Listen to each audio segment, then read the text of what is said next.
Morning and good evening, everyone, and welcome to this seminar jointly organized by the Initiative for Sustainable Energy Policy at the Johns Hopkins School of Advanced International Studies and the Blavatnik School of Government at Oxford University. My name is Johannes Urpelainen. I am the founding director of ISEP and a professor of energy resources and environment at Johns Hopkins University.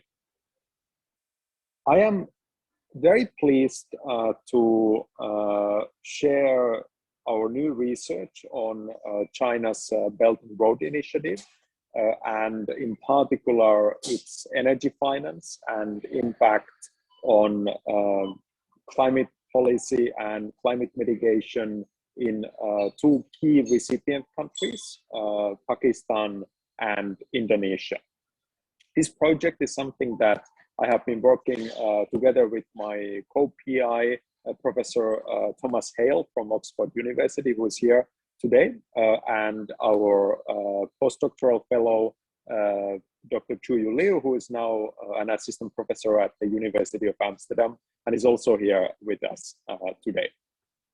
This is work that was sponsored by Climate Works Foundation. We are very grateful for their support for this research. And we are very excited to be giving this webinar at this particular time in the aftermath of the Conference of Parties 26 to the United Nations Framework Convention on Climate Change. So the timing here is pretty interesting because we've seen a range of new commitments, many of them focused on what is now called phasing down coal globally.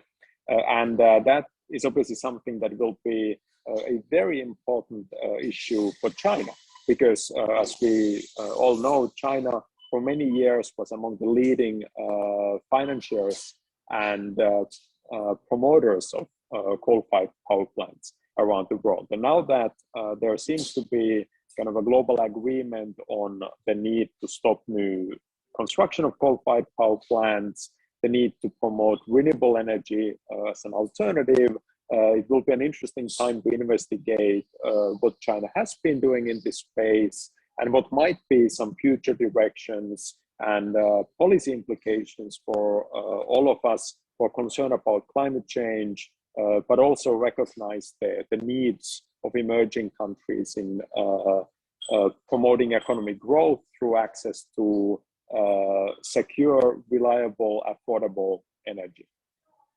So what we're going to do today is we are going to hear from Dr. Liu. He's going to give us a summary of the research that we've done. And this all happens against the backdrop of an earlier report that we launched about a year back on kind of China's decision-making on energy finance and the Belt and Road Initiative, kind of focusing on Chinese domestic politics. I'm going to put the link to that report in the chat box, so all of you can look into that.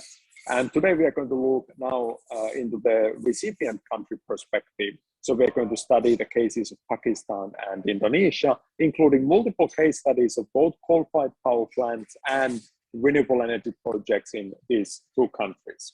We are then going to hear from Professor Hale, who is going to talk us about some of the policy implications.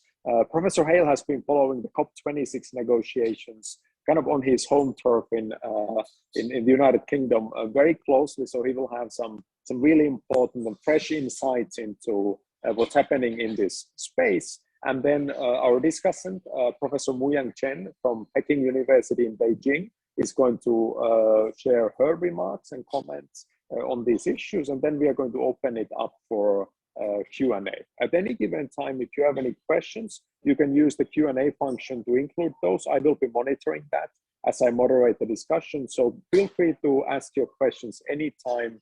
They will be recorded there, and I will be then addressing them to our presenters and our discussant. Okay. So again, with that, what I'd like to do now is I would like to invite Dr. Liu to get us started on the presentation, and after that we'll take it from there. And again, welcome. I'm going to share the link to our previous report in the chat box. Look forward to a very exciting discussion. Thank you.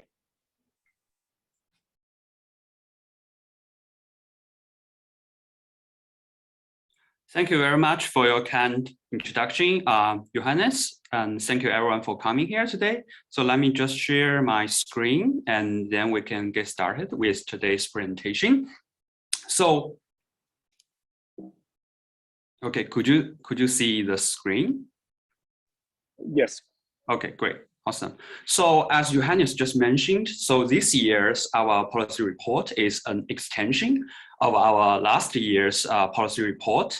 So as you can see here is from the title of our last year's policy report is basically with the focus on the decision-making process about the BRI.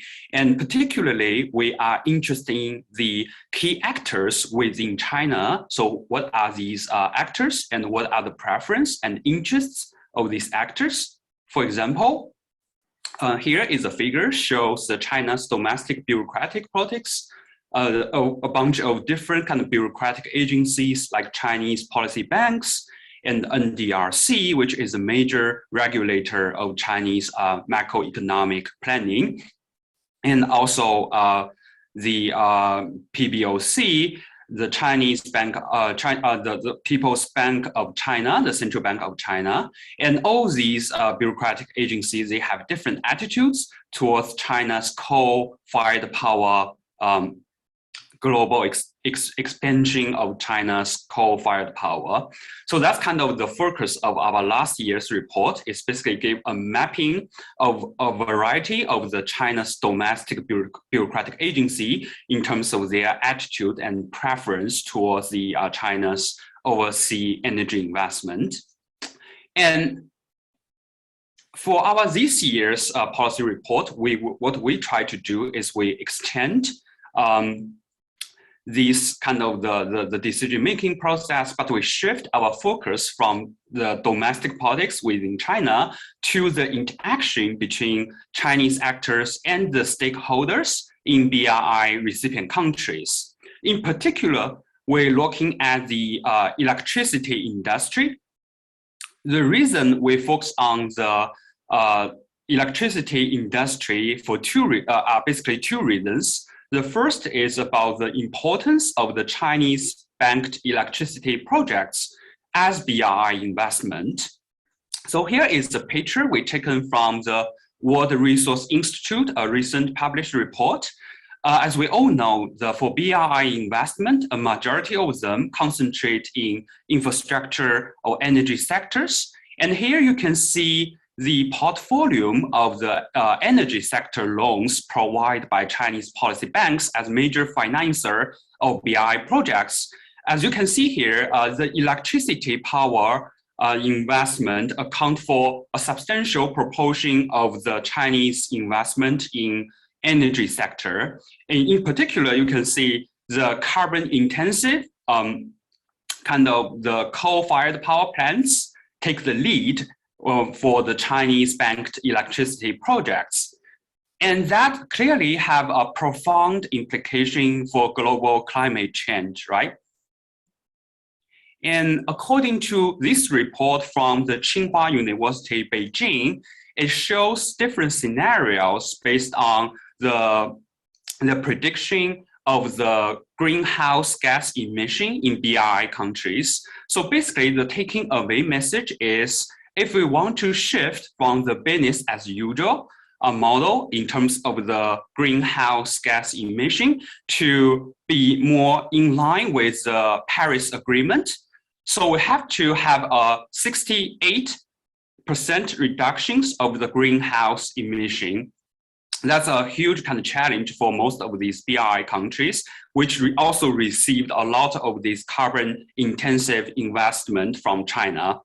So that's kind of give you a sense about the background, about the importance why we decide to focus on the Chinese-backed electricity projects in BRI countries.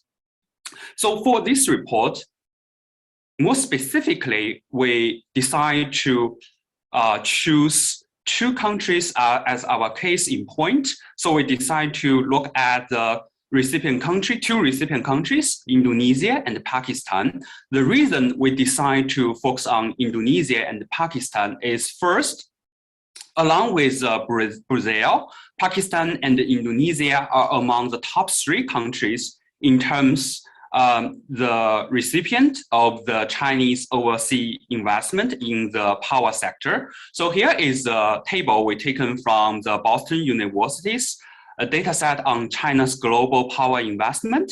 And you can see that Pakistan and Indonesia are kind of like key countries in terms of receiving the most power generation capacity with Chinese investment. And second, the 2 countries, Indonesia and Pakistan, also share a lot of similarities. So both of the 2 countries are in Asia, and they have the kind of similar political institutions. They are electoral democracies, and they have very strong decentralized decision-making process. So all these institutional characteristics make the comparison of the 2 countries very interesting. So we decide to first look at the portfolio of profiles of Chinese banked electricity projects in the 2 countries. We get a lot of data from a variety of sources, and we are happy to talk about our data sources in the Q&A if you are interested. So basically, we found there are 2 puzzles after gathering all these kind of data, the project level data, so to say. There are 2 puzzles which we basically found out. So the first puzzle is we found that the Chinese actors tend to involved in solar and wind sectors in Pakistan, but not the case in Indonesia. So basically we see Chinese actors are more likely to promote renewable energy in Pakistan rather than Indonesia. So that's the first puzzle. The second puzzle is we found that within the coal-fired power plants in the 2 countries, again, you found that those in Pakistan tend to be cleaner than those in Indonesia. And I will give you more details in terms of what we mean by cleaner, okay, for these coal-fired power plants. So let's look at the first puzzle in more detail. The picture on the left side shows the portfolio of Chinese electricity investment in Indonesia. And we divide all these projects into the source of the energy. So as you can see from the picture on the left side, a majority of Chinese investment are concentrated in the coal-fired power plants, right? But it's quite different when it comes to the case of Pakistan. The portfolio of the Chinese electricity investment in Pakistan are way more diverse. And you can find actually a lot of these investment fall into the category of renewable energy like solar and wind. So it makes the first puzzle, right? Why we see this cross-country difference in terms of the development of renewable energy. And the second puzzle is within group variation with regard to the coal-fired power plants. And here we are looking at the technology used by the Chinese-banked coal-fired power plants. Let's first look at the case of Indonesia. So in terms of the technology, you can imagine this as like in terms of the energy efficiency of these power plants. So for subcritical technology, these plants are the least energy efficient. So they are least environmental friendly. But for the ultra supercriticals, those are the most environmental friendly, the most energy efficient, and the supercritical are kind of lying in between. As you can see from the figure about the type of technology in Indonesia, a majority of the Chinese banked the electricity, coal-fired power electricity use subcritical, so they tend to use the worst kind of technology.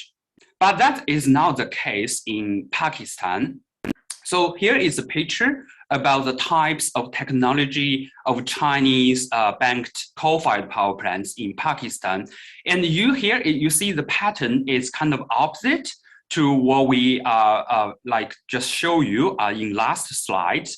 you found that the supercritical, which is more efficient compared to the subcritical, tend to dominate Chinese electricity, coal-fired power electricity investment in Pakistan. So this kind of cross-country difference in terms of the use of technology for coal power plants is the second puzzle we try to discuss in our report.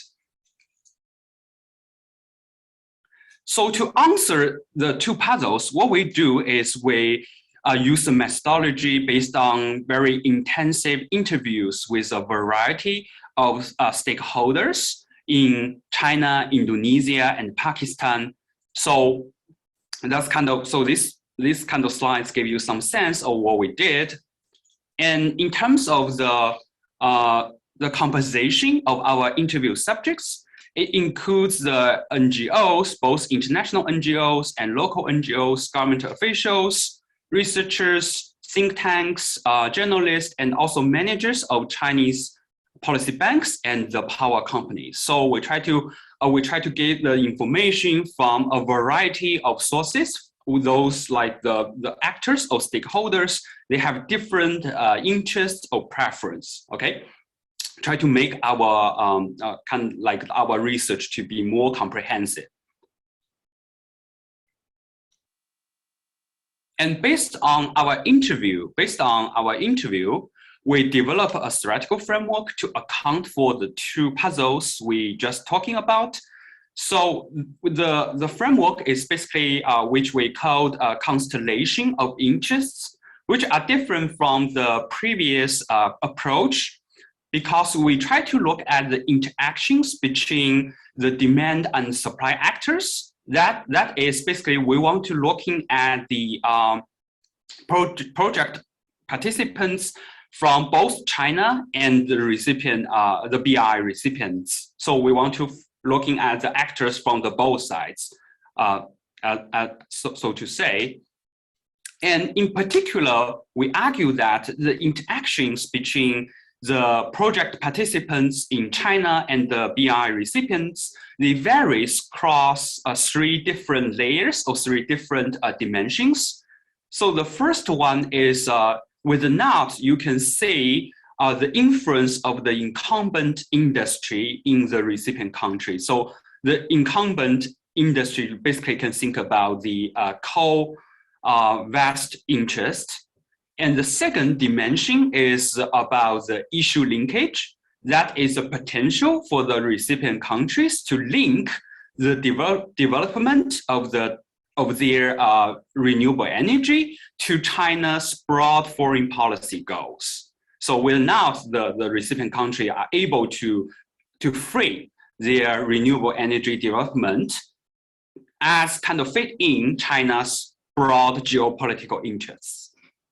And the third dimension is the extent to which these BRI process as a whole in the recipient countries have been institutionalized. So with the knot, they are well-established cross-country coordination between certain bureaucratic or regulatory agencies to monitor or supervise these Chinese-backed power projects on the ground, okay?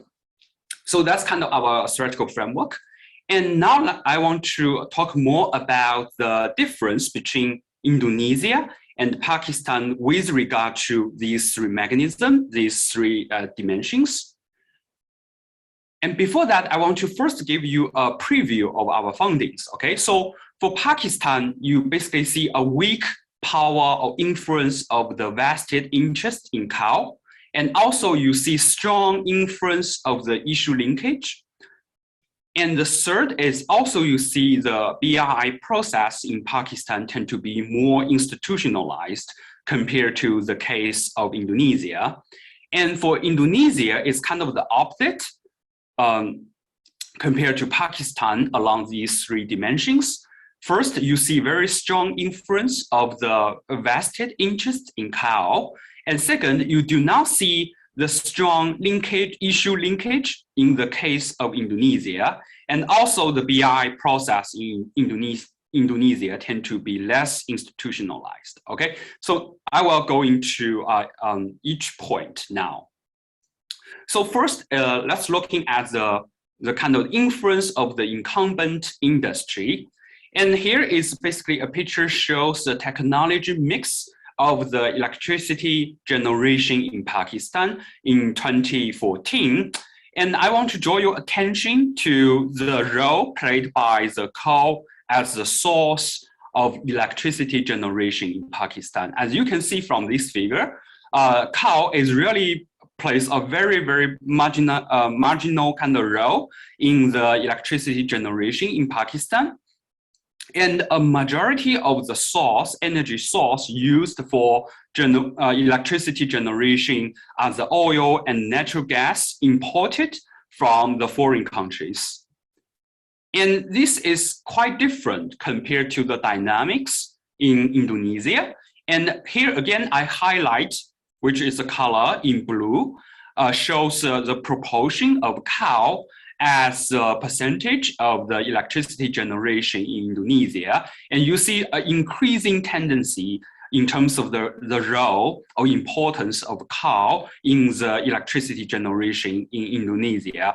And so there are a lot, during our interview, there are a lot of the interview subjects talking about how these the interest groups, they are really lobby the government and they try to prevent the development of the RE sector in Indonesia. And we are more than happy to talk that in more detail in the Q&A if you're interested. And so that's the difference in terms of the influence of the incumbent industry. And the second dimension is the issue linkage. And here is the case of Pakistan. And as we just like talked about, Pakistan have to import a majority of like their energy sources from the foreign countries, especially the oil and natural gas, which create a problem for the country's foreign exchange reserves. So a very serious problem of the balance of trade. And because of these kind of the concern about the balance of trade, which pushed the Pakistani political elites during our interview, basically the interview subjects told us, try to support the development of the RE sector as a way to address these kind of import of the oil and natural gas from foreign countries. So they can have their local energy sources as kind of the energy security concern. And from the perspective of China, what the Chinese top leaders think that because of the strategic alliance between the Pakistan political elites and the Chinese top leader for the geopolitical reasons, the Chinese state decided to support the kind of the promotion of the renewable energy sector in Pakistan, although based on our interview, the kind of these investment in the RE sector in Pakistan are not necessarily in terms of the commercial return, the most optimal kind of choice for the Chinese energy companies. But that again is not the case when it comes to Indonesia in terms of dimension of issue linkage. During our interview, most of the participants of the projects, the Chinese banked electricity projects in Indonesia, talking about the dynamics are really driven by a bottom-up process. Most of these, initiative of these projects are occurred between the interaction of the Chinese project developer and the local business partner in Indonesia at the sub-state level for the sake of the commercial or business benefits rather than broad geopolitical interests. And it's rare to see the intervention from the Chinese central state into this bottom-up process. So you do not see a very strong kind of very strong influence of the consideration of geopolitical strategic reasons to push Chinese central state to support the development of the RE sector in Indonesia. And the last dimension is about the extent to which the BRI process is institutionalized in the recipient countries. And again, you see the difference between Pakistan and Indonesia. When it comes to the case of Pakistan, you see a very strong, much stronger intergovernmental coordination between the Chinese state and the Pakistani government. You see the kind of the CPAC Joint Cooperation Committee, which is composed of both the Ministry of Planning, Development, and Reform from Pakistan, and also the NDRC, one of the most powerful economic regulator in China. So it's create an environment with a relatively stronger capacity for the regulatory actors to monitor and supervise these projects. So which push these project developers to be more careful about their environmental and social standards, so they can avoid kind of these pressure made by the intergovernment kind of coordination. But it is now the case in Indonesia. Most of the dynamics occurred in Indonesia, as we just mentioned about, at the sub-state level. And the Chinese firms basically try to lobby the local governments in Indonesia by providing the patronage, especially for local election campaigns, to get approval of these power plants projects, especially for the use of land, but without too much concern, based on our interview, too much concern in terms of the interstate coordination of the supervision, of the monitoring of the environmental or social standards of these projects. So these we also use 4 case studies, so 2 power plants in Indonesia and 2 power plants in Pakistan, to illustrate how these 3 mechanisms, the incumbent interests, the issue linkage, and also the institutionalization of BRI process, how these 3 mechanisms works exactly on the ground using these kind of in-depth case study. So if you are interested, we can also talking about that. And I think here is, Tom can just turn to Tom to kind of talking more about how our report have some policy implication, especially given the current recent changes of Chinese kind of overseas energy investment. Tom. Thank you very much to you for that very clear presentation about the dynamics we're exploring in this work, and excellent setup for looking forward. So just to provide a bit of context here, we've really, this project's been going on for a bit more than 2 years, and the main focus has been driven by a larger discussion around greening BRI, looking for the ways in which BRI interacts with the global climate challenge. And of course, this has been focused primarily in the first phase on looking at how, on the issue of coal, so that's the biggest climate forcer in which BRI was quite involved. But actually, we've seen a huge amount of developments in the policy space around coal financing, especially in the last few weeks, and even just yesterday or last week. And that's really a new context. So I think it's really interesting to think through, and also a challenge for our project, to think about how these changing dynamics now raise new questions, but also how some of the underlying drivers that Chuyu has been talking about, this interaction between supply and demand factors, and these different mechanisms around institutionalization, around which interest groups are dominant, and around the issue linkage questions, how those 3 factors might shape the next kind of policy questions emerging onto the agenda. So just to summarize, we've really seen a huge change in the last few months. In September, President Xi's speech to the UN General Assembly announced an end to coal finance abroad.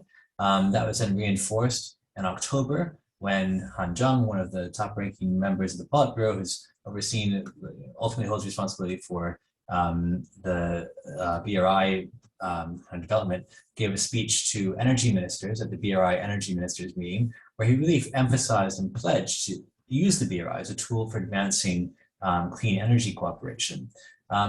We saw that then, of course, reinforced again by the G20 taking place in Italy in October, where the G20 text said it would cooperate on clean energy to enable those countries that commit to phasing out investment in new unabated coal power. That same language was echoed in the surprise deal between China and the United States. So it's announced during the second half of the COP in Glasgow, which recalled the statement. And then, of course, we had a very dramatic moment right at the end of COP around some really, quite revolutionary language in the UN process, which is for the first time actually specifically mentioned fossil fuels and specifically mentioned coal, and came out to say accelerating efforts toward the phase down of unabated coal power, changed at the last minute from phase out of unabated coal power. But alongside these sort of international diplomatic moments, we've also seen new commitments to phase out coal from really some of the largest coal consumers and producers in the world, including many who are part of BRI. These are countries like Vietnam, Indonesia, Poland, South Korea, Egypt, Spain. Spain's not part of BRI, but is similar. Nepal, Singapore, Chile, and Ukraine. So really a big shift in this policy space. So if you go to the next slide, please. I think it really raises some interesting, but perhaps slightly harder questions about the next steps in this larger agenda. So the question is no longer really how to stop new investments in coal, but how to phase down or eventually out coal. And this is a very different kind of challenge, right? Because it's not about creating new infrastructure investments. It's about creating a transition plan for existing assets. And that's a very different political economy, and obviously a really interesting and difficult challenge. And I guess the big question that we don't know the answer to, but we'd love to discuss with all of you gathered today is there some sort of role for BRI in helping with this kind of phase out or phase down transition? Obviously, it's a massive, important issue in China's domestic political economy, but I think it'd be interesting to think through how this affects the international political economy around BRI. One of the most exciting deals, I think, promising ones that was announced in Glasgow was an agreement between South Africa and a number of Western industrialized countries, United States, Germany, France, the UK, maybe some others, to decarbonize Eskom, the major power utility, the state-owned power utility in South Africa. It's a huge, process, big step, $8 billion phase-out plan. Is there some sort of ideas for what BRI might look like? Really interested to hear people's thoughts on that. Obviously, as the focus has been on phasing out and stopping new investments in coal, because that's the largest single source of greenhouse gases. But obviously, to go to the ultimate climate goals, all fossil fuels will need to be phased out. And so this raises really interesting questions on the focus now for oil and gas in the Belt and Road projects. And obviously, oil and gas has a very different domestic and international political economy around it. Most centrally for China, of course, China is a major importer of both oil and gas, even a major importer of coal, but has obviously a large domestic coal industry. And arguably, oil and gas imports are much more toward the center of China's foreign policy goals than supplying coal plants to the world is. That was maybe driven by certain interest, economic goals, but oil and gas is really coming to the heart of energy security and ultimately security. So this is really a different sort of issues. And I'd be very curious, I think we'll all be very curious to see how with coal moving toward the exit, how the next fossil fuels in the transition will be similar or different. Another point that's I think very relevant here is with all these new pledges to phase out coal, especially are all accompanied by pledges to increase investments in renewables. As we've talked about in this report, there are some real difficulties around operationalizing that in BRI. There's local policy barriers, market barriers, uncertainty that all means there's less profits available, and there's also barriers to scale, where some of the largest Chinese firms and investors are operating or prefer to operate at a project size just a bit bigger than what's usually available in the renewables market, at least for solar and for wind.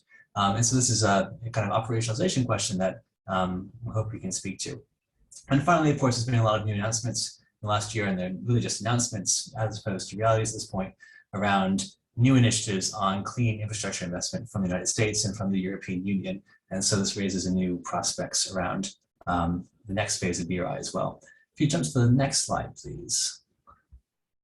So let me just conclude by saying a few words about how some suggestions about how the kind of mechanisms our report has focused on may speak to these new emerging policy issues, and where they may not.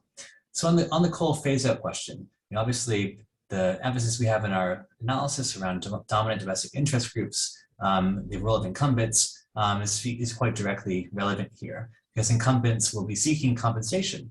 Now, in some places, this might mean that actually BRI investments become a little bit of a drag on the transition.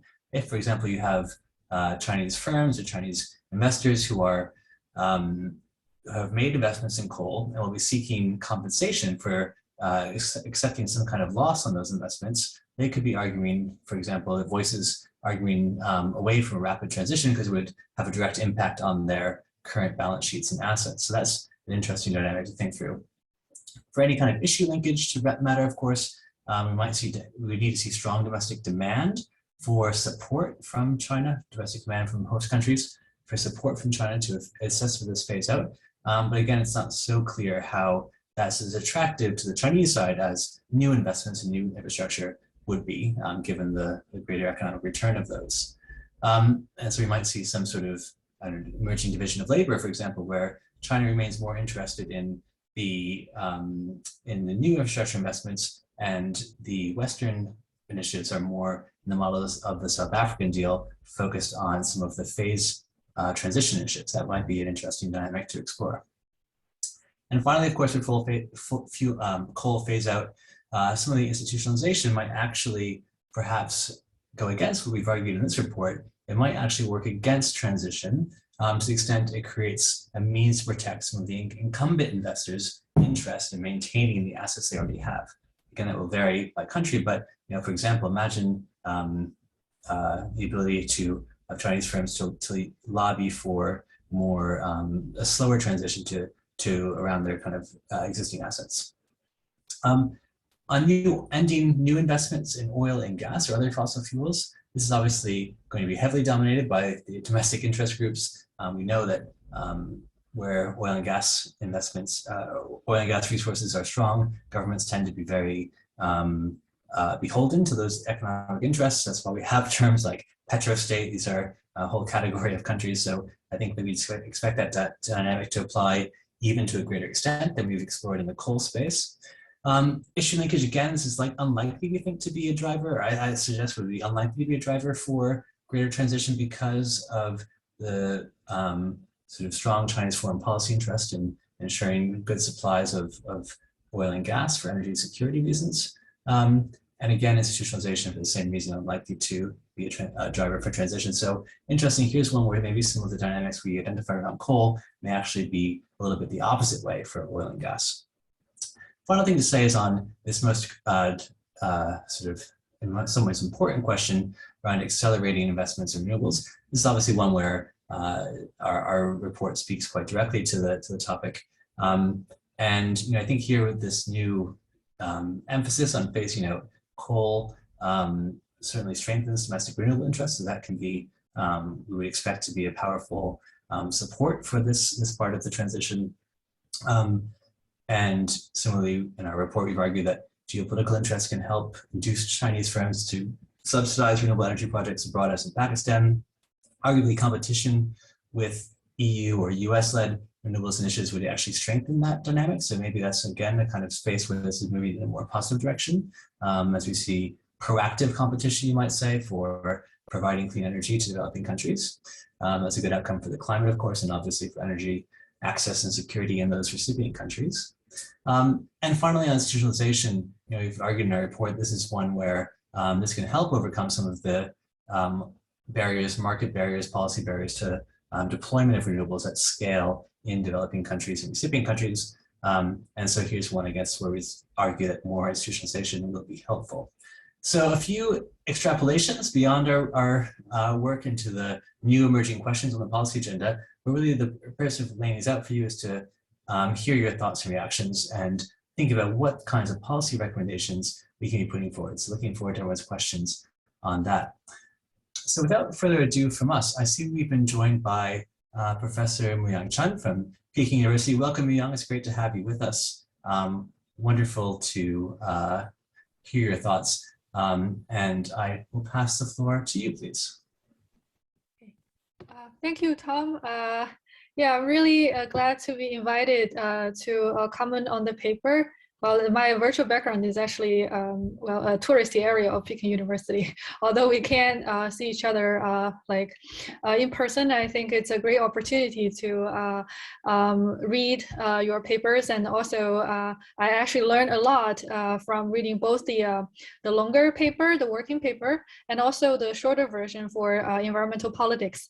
I think, first of all, I really enjoyed reading the paper. I found that actually the presentation of the outcome variable, like the difference between China's green finance in Indonesia and Pakistan per se is really interesting. Well, one would normally expect that Indonesia, which is a country with like higher GDP per capita, perhaps will have more or greener Chinese finance project, but your empirical research found that it is not the case. So this finding per se, I think, is puzzling enough to attract the broader audience to read the causal mechanism.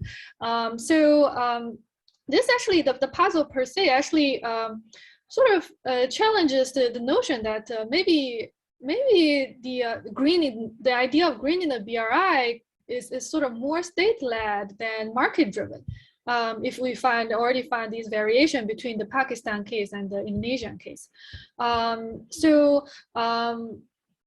And I think this is also another way that you can actually frame the paper, or well, I think the one for environmental politics is already very well framed and well structured. But I think well, that's another thing that you can think about for further project. That is like, to what extent is the state or the market that is playing a role in greening the BRI? Relating to that, I actually have some comments / questions for the causal mechanism part of the papers. And most of my questions is actually about these causal factor absence and presence of institutionalized governance regime, which is I believe it's the second causal factor that you argue that which will lead to greener projects in Pakistan. I think it's not that much clear to me that what is actually being institutionalized and who is actually leading the process of institutionalization. For example, in the Indonesia case, it seems that the process is quite fragmented. There is tension and interaction between the government, the host government, and also subnational governments. So there are resistance from the subnational level that sort of prevents the greening process from going on. But I wonder that if this kind of central versus local tension is really like not existing in the Pakistani case, or if there is, then how come that these Pakistani projects can be sort of can be greened in a more efficient way? So that perhaps requires further elaboration. And then also, who is actually sort of driving the process of institutionalization? Was it the Chinese government, or was it the host government per se? So if it is the Chinese government, or maybe some Chinese government ministry, they're trying to enforce green standards, then it seems that the second causal factor is, and the third causal factor, the issue linkage factor, seems similar. So they are both arguing that, well, it's actually the Chinese government, the Chinese state, that is attempting to sort of greening the entire process. Or if you would like to highlight that it is the local or the host country's government that is actually sort of driving the process of institutionalization, then perhaps there should be more evidence in the journal article paper highlighting that, well, maybe the host government of one of the countries are actually playing a stronger role in enforcing green standards, so that these projects, for example, in Indonesia are less green, or in Pakistan is more greener.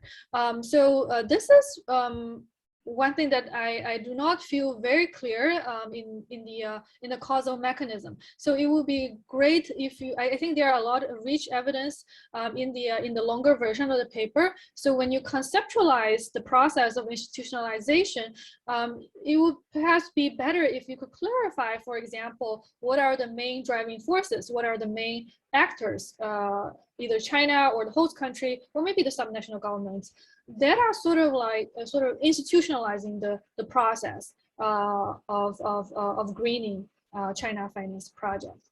And also this leads to my second comment about the relationship between the three factors. The first factor is actually more related to the business interests of firms in the host countries. The second and the third ones are more related to the role of government, either the Chinese government or the host country's government, that the government played in the process. So to what extent do these causal factors interact with one another? If all of them are important, then which factors are should stand out? Or do you see them as equally important? And what's more importantly, I think there's also a question from the participants relating, having the same feeling that the second and the third causal factor seems to have some overlap. So it would be great if you could clarify what exactly is the institutionalization process and what exactly is the role of the state in sort of facilitating the issue linkage, the linkage, because both factors seem to highlight that the state is somehow playing an important role in greening the BRI.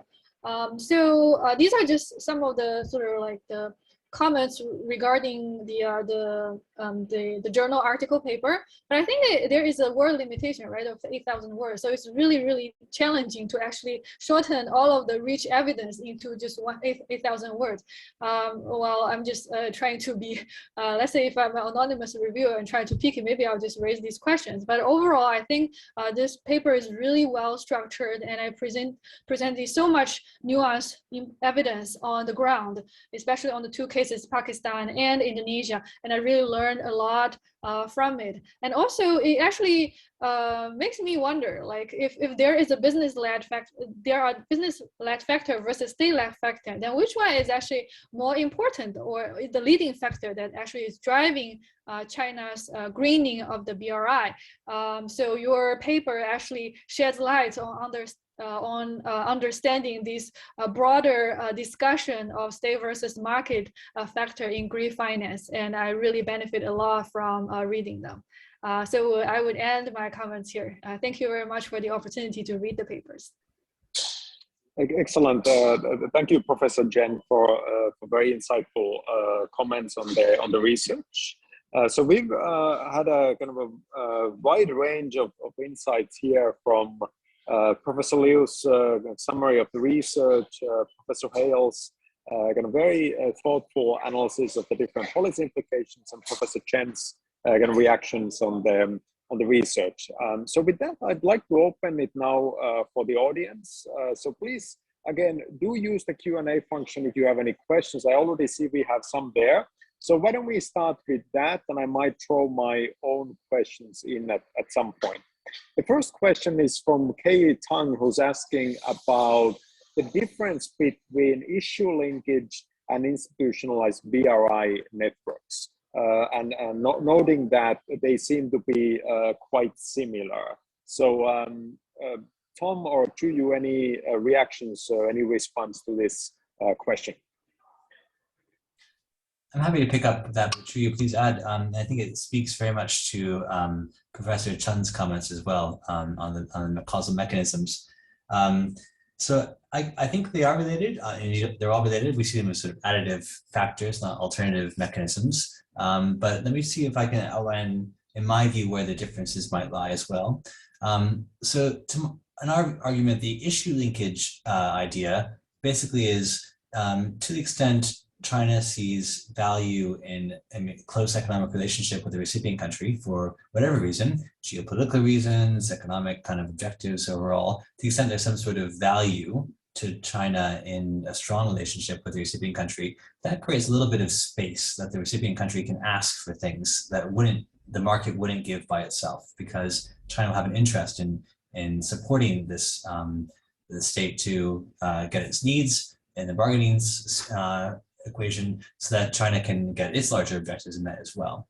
And so to the extent the recipient country is asking for something like more support for renewable energy, that then is something China is willing to allow to occur, and indeed to encourage some of its lenders and firms to take a little bit of a loss on, because there's a broader objective at play here.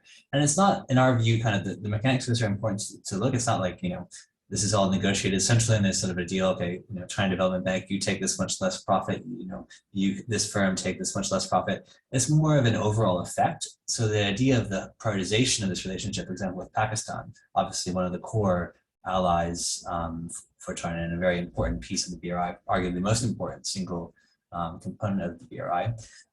That means that if you are the China Development Bank, or if you are an investment company, you look more favorably toward these kinds of deals because there's a kind of implicit, tacit state support for engagement here, but also in the broader sense of things, you make some profits on some projects, you make some losses on others. This is the place where you're going to want to maximize what you can offer. So you'll be more favorably exposed to requests from the Pakistan side than, say, for example, Indonesia, where issue linkage is less clear.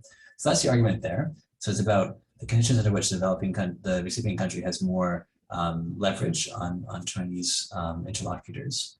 And the institutionalization argument, in my view, is a little bit different. It's about, are there conditions in place that help to control some of the market externalities that are more challenging in the renewable sector than in the coal or fossil fuel sector? So, there's a lot of uncertainty around, for example, the policy setting for renewables.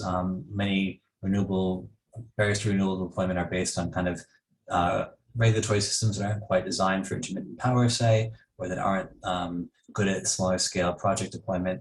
Maybe they rely heavily on state-owned utilities or state-owned power companies that are, basically used to doing the same thing and not used to trying new things. And so all of those uncertainties are easier to manage in a context where investors and project operators and other kinds of participants in the market have a forum in which they can raise those concerns at the highest political level. So in the Indonesian case, where you don't have those kinds of institutional mechanisms to overcome some of those uncertainties, the uncertainties bite more sharply.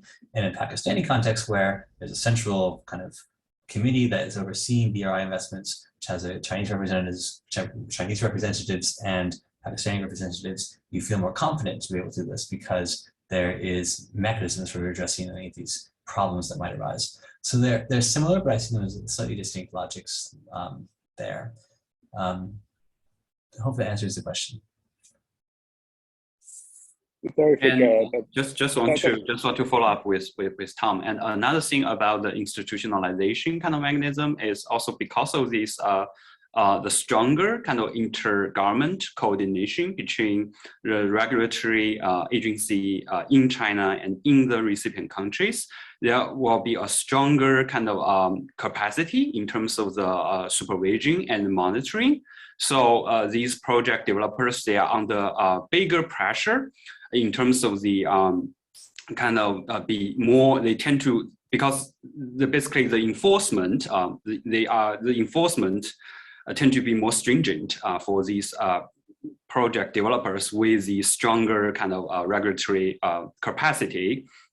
So they are more likely to use better technology, as we try to explain in terms of the type of technology used by the coal-fired power plants between Pakistan and Indonesia. And you see, although the GDP per capita of Pakistan is lower than Indonesia, but the coal-fired power plants developers tend to use actually better and more expensive the technology, more environmental friendly technology in the case of Pakistan than the case of Indonesia.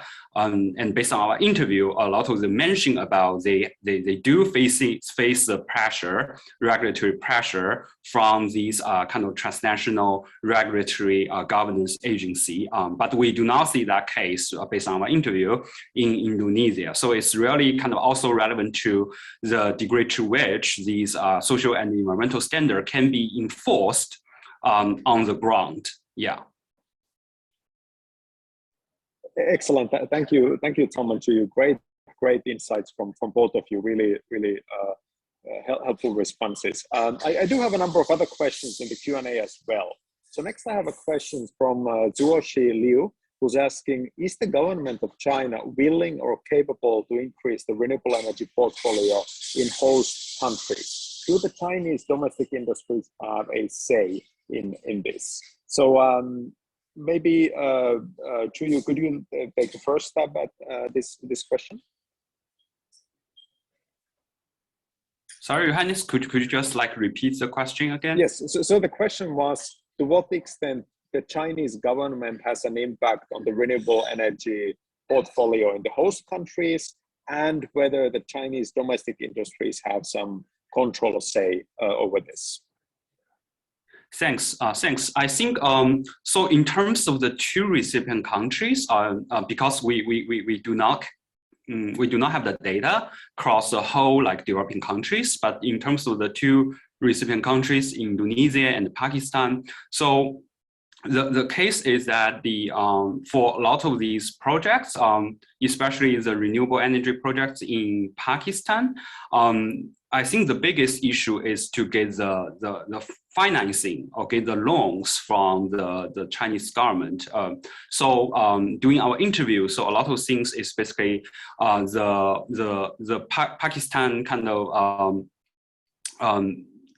the interview subjects mentioned about is very hard to find the financer for these, although they try to develop the RE projects, but they're very hard for them to find like the financiers who are willing to invest in these RE projects in Pakistan because of the commercial return and the much higher risk. And then, but they are able to get it from the Chinese side. Is a lot of these Chinese kind of project developers, they are willing to afford these much higher kind of cost, and also especially the higher risk. And because of the support of the policy banks and essentially speaking is from the Chinese state, because they out of the geopolitical reasons, they decide to kind of back these projects, although these projects are with much higher kind of risk. And in the case of Indonesia, a lot of these things, we in terms of the RE development, we do not see too much involvement of the Chinese state. So, most of these kind of the discussion during our interview, the decision making are made by either the private sectors or the state-owned electricity companies in China. And yeah, so I think the dynamics actually are quite different when it comes to the two cases. Perfect. Thank you to you. Tom, or maybe Muyang, anything you'd like to add to this response? Okay, if not, then let's keep going. We do have a number of questions. So the next question is from Dwight Allen, who is asking about the differences. So basically, if the differences in the institutional and issue linkage factors between Pakistan and Indonesia indicate that China is in a learning phase regarding its ability to manage a large, complex international development program. So any thoughts on this idea? I'm happy to take a quick stop, but I'd love, Muyang, I'd love your thoughts as well on this question if you have an idea. But I think, Alan, your question's, sorry, Dwight, your question's very apt, and indeed is a small sample, a small but significant sample. And I think to generalize, our argument would be that we would expect to have seen most pressure toward clean energy investments in countries where there's strong domestic demand for clean energy investments, weak incumbent industries, and strong issue linkage institutionalization that means that the Chinese government is interested in subsidizing renewable deployment in the recipient country.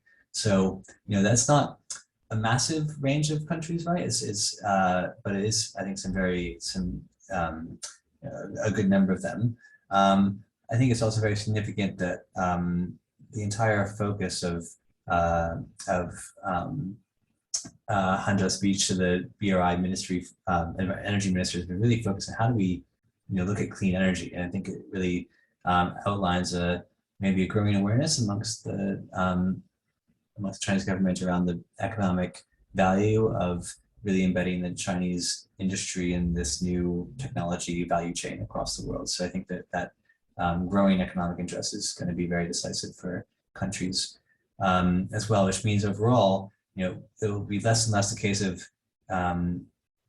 geopolitical interests are needed to subsidize renewable energy, where China needs to sort of feel a value and engage with the country. It'll be much more kind of increasingly, I think, driven by a raw national economic interest in tying countries more closely to the strong and emerging industry around clean energy in China. And so I think we're now seeing that transition. But Muyan, I'd be very curious in your thoughts on this question.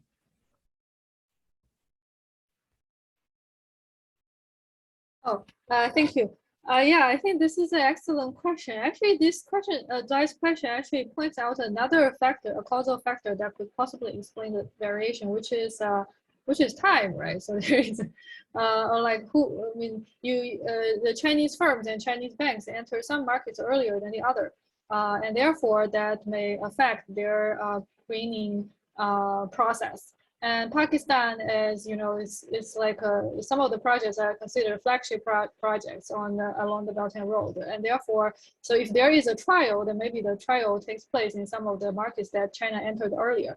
So that could be another possible explanation to the variations that some projects are greener than the other.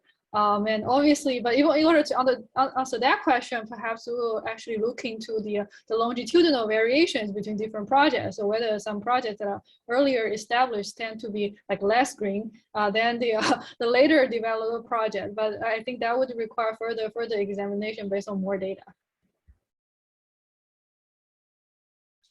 Perfect. Thank you. Great.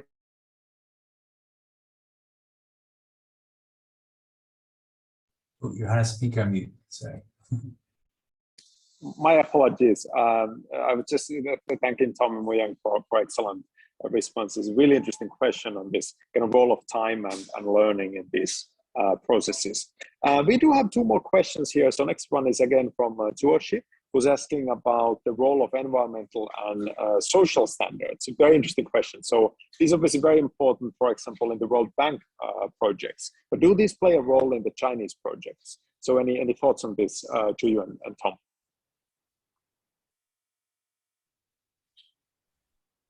Happy to jump in on this one. So I think they play an increasing role. China has said there are many now kind of elements of standards around it, from the financial institutions, from firms' own standards, from guidelines issued by Chinese regulators on these questions, all kind of pointing in the direction of travel toward alignment, toward things like the Equator Principles and other standards that are used by, for example, the World Bank and others. And so I think there's definitely a lot more movement in the past really fast few years or so to outline some, I guess, call them soft guidelines, soft standards around investments abroad. Our previous report, I think, was able to outline some of that in some detail. To my mind, the barrier so much isn't like the standards, but it's more about operationalizing those policies in human resources and people who conduct those reviews, and in getting the bureaucratic politics aligned around it, which we talked about a lot in our previous report. So I think standards are increasingly similar, but that's only one step, right? It has to be operationalized throughout the actual project selection and development, and that's where standards, I think, are less able to contribute. The other factor that in our previous report we found to be very strong was, of course, a way in which local recipient country institutions like courts or civil society groups were able to operationalize those standards on the ground.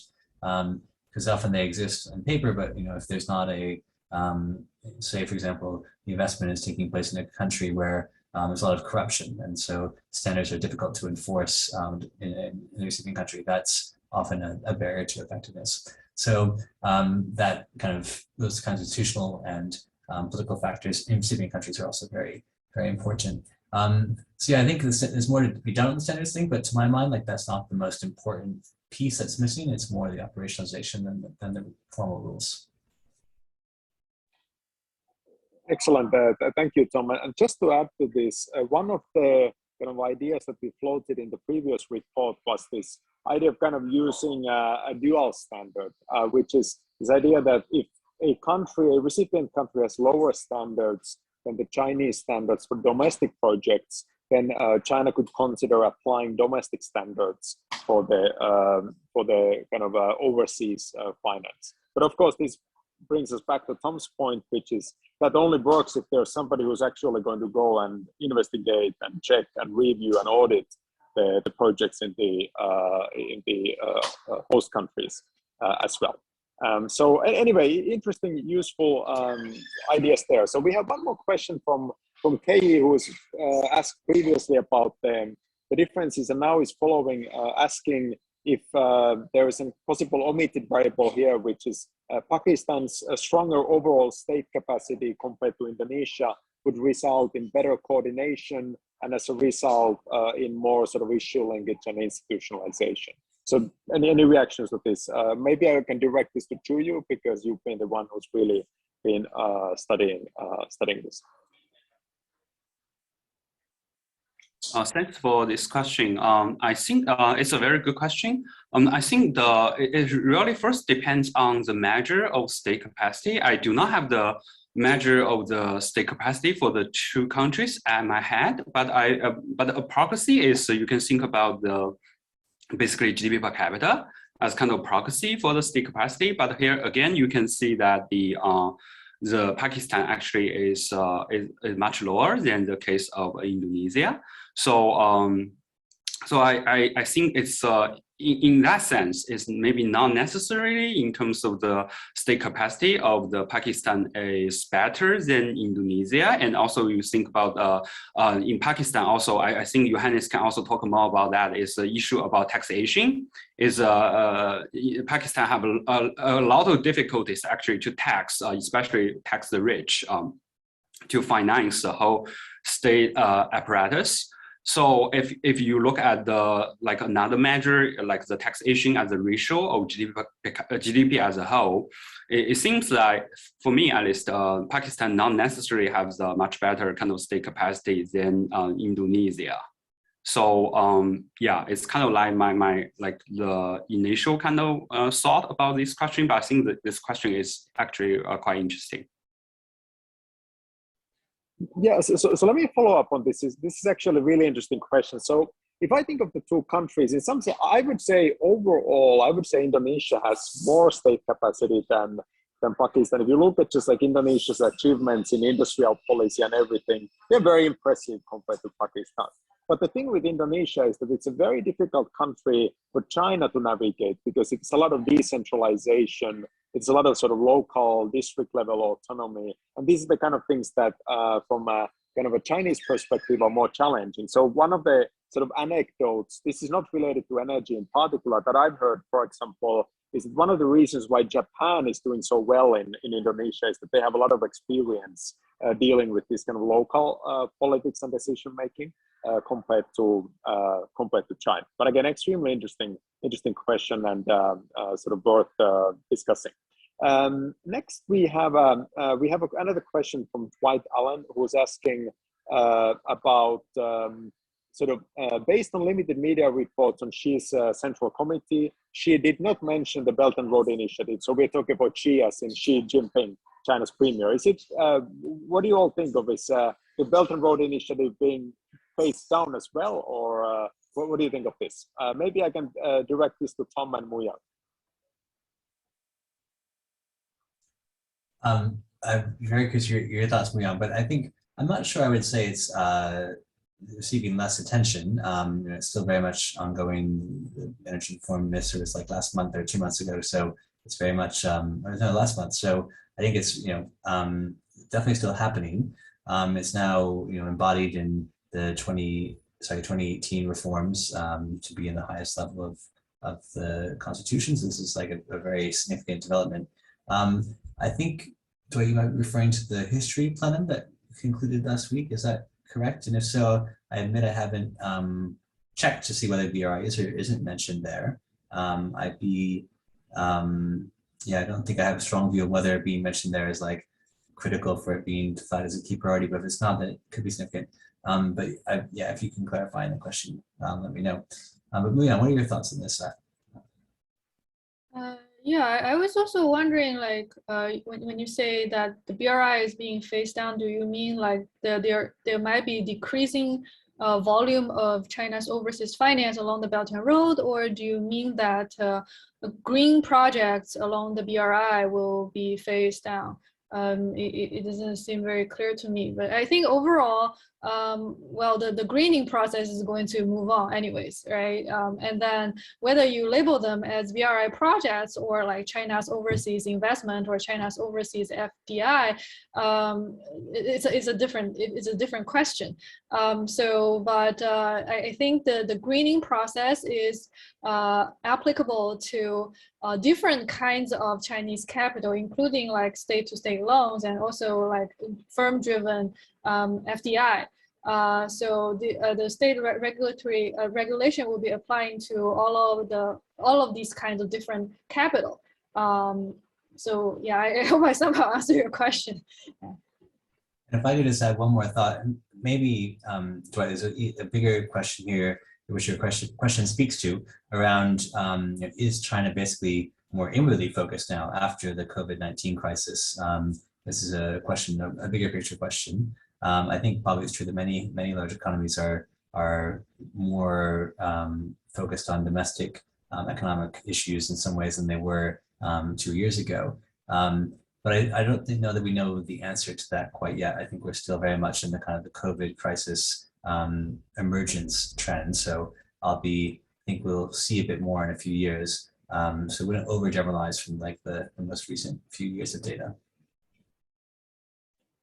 Perfect. And I do see in the Q&A that Dwight is confirming, Tom, that you both are talking about the same announcement. And just noting that the sort of, in the media discussion, this kind of lack of discussion of BRI was considered as a kind of significant, in some sense, change of direction. Okay, great. We do have a few more questions here, so let's keep going. So next I have a question from Lenny Liang, who's asking, now that we have kind of this increasing willingness on China's part to prioritize kind of green transition in this overseas and outward finance, how does that orientation interact with the role of kind of state-owned companies and private companies in the recipient countries? So any thoughts on how kind of state-owned companies and private companies will influence decarbonization in host countries under this new direction?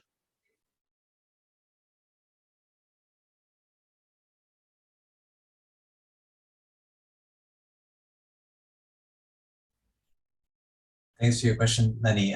Just making sure I understand clearly, is it the role of state-owned and private enterprises in recipient countries, or the Chinese state-owned enterprises and private companies?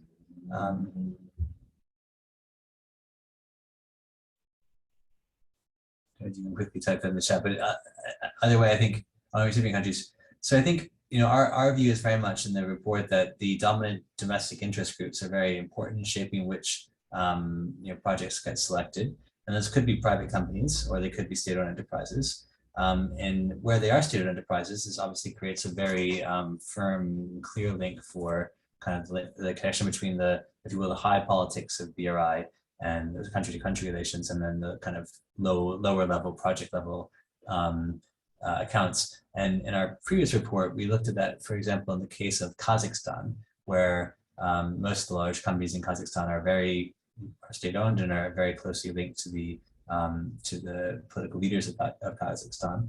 And so there you saw basically everything was channeled through the president's office. All the projects that were selected, or the biggest projects that were selected, were ones that were the political priorities of the president of the country. So there's a lot of very close linkage there. That's quite different from, say, Indonesia, where, as Johannes was saying, the much more decentralized nature of the domestic interest groups means that the ERI projects have ended up being often driven by the interest of local leaders. Those have often had connections to local government, so it's not divorced from the state, but it's just a small piece of the state as opposed to the high politics level.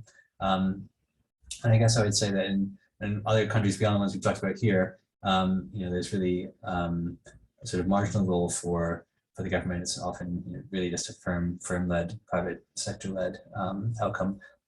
The power sector always has a significant role for the government. So it's often a fairly high state involvement sector, but in other spheres of the economy, there's often much more bottom-up field of things. Don't know if that answers your question, Lenny, but thanks for the question. Great stuff. I'll add one kind of thought or observation on this. I think it's always important to remember in the Chinese context that even though you have some companies that are technically state-owned enterprises and you have others that are not, that boundary is pretty blurred in China, with sort of extensive government control on everything. And we have a new paper with my colleague Jonas Nam coming out that looks at the kind of ownership structure of Chinese coal-fired power plants, and we find that the government's tentacles are really everywhere. Even companies that are technically supposed to be private, almost all of them have extensive government ownership or direct control through other means. So this is something where it's sort of like the private state-owned distinction, I think in China is much more nuanced than, for example, in the Western industrialized countries. We do have one more question, so I'm happy to take this one. Very interesting question again from Joshi, who's asking about, so what can be done to kind of mitigate or prevent carbon leakage from China? So in the past, we thought about this kind of issue of carbon leakage to China, where the Western countries, there was concern about deindustrialization and embodied emissions in China, but what is the next stage? So any concerns on how can we sort of avoid the possibility of sort of carbon intensive industry moving into the sort of next group of countries from China as China strives for a net zero?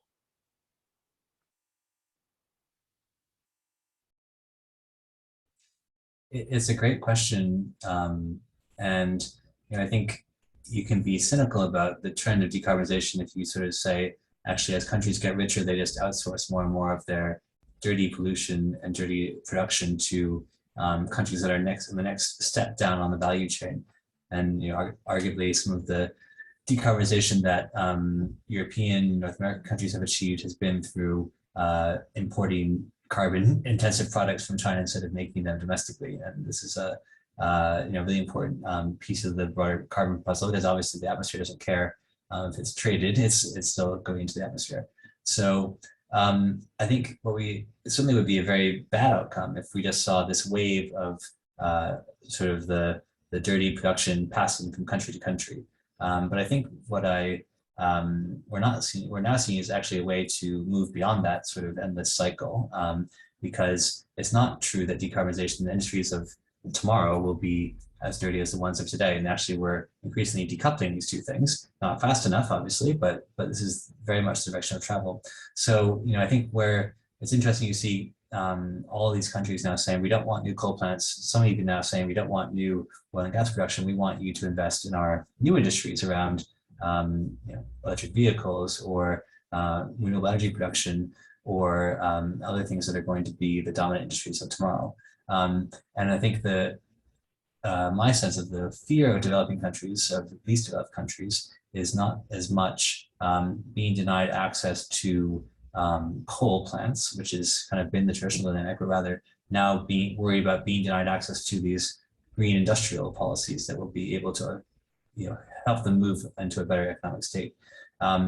So it's manifests very clearly, for example, in the electric vehicle space, where traditionally cars that are sold 1 year in, say, Europe will then be resold in least developed countries 20 years later. You have a sort of real pass down of old technology, dirty technology, to those who are least able to pay for them.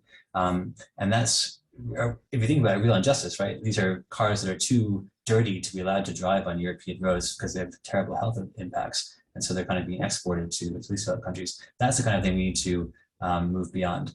So, so it's a bit of a long-winded answer to your question, but I think it's a really important issue to look at. And I think BRI, you know, what I heard Han Jung say in the ministerial meeting last month was actually he wants BRI to be more helping to leapfrog beyond the old model, not to replicate the old model. Great comments. And my thinking was along similar lines, that one of the reasons why China's economic boom was so consequential for climate was that it happened in the early 2000s when we really didn't have good alternatives for coal, unless you happen to have like extensive natural gas resources or something like that. But today, coal is increasingly not really the fuel, right? And it's sort of, there's both sort of huge global pressure not to fund coal, but also it's just not that economic anymore. We're having better alternatives, renewables, storage, green hydrogen, transmission systems. There's many other alternatives. I think we are still going to have to work hard on some of the industrial applications like industrial heat, steel and cement and all that. But again, the direction is very clear. And so my guess would be that the next generation will be significantly cleaner than China was in the, in its kind of peak industrialization. So with that, I think we are now covered all of the questions. So I'd like to thank, first of all, obviously, Tom and Chuyu for wonderful presentations, and for Muyang for taking the time late at night to share her excellent insights into the research. And of course, most importantly, thanks to the audience for joining. We had a great turnout today, excellent discussion, timely and insightful. I'll remind everybody that you will receive on email our final report. We will need a few more weeks to finalize the report. We will send it to everybody who RSVP'd to this webinar. The webinar is recorded and it will be available online as well. We will follow up on this. So again, please do keep in touch with us. We would love to explore any collaborations and opportunities with all of you. We will certainly continue doing this research both at ISEP here at Johns Hopkins and in the Blavatnik School at Oxford University. So let's keep in touch and keep exploring these really interesting and important issues as we strive for net zero around the world. Thanks everybody for joining, and I'm very happy to give all of you back 7 minutes of your life. With that, enjoy the rest of your day or night, and see you next time. Bye-bye.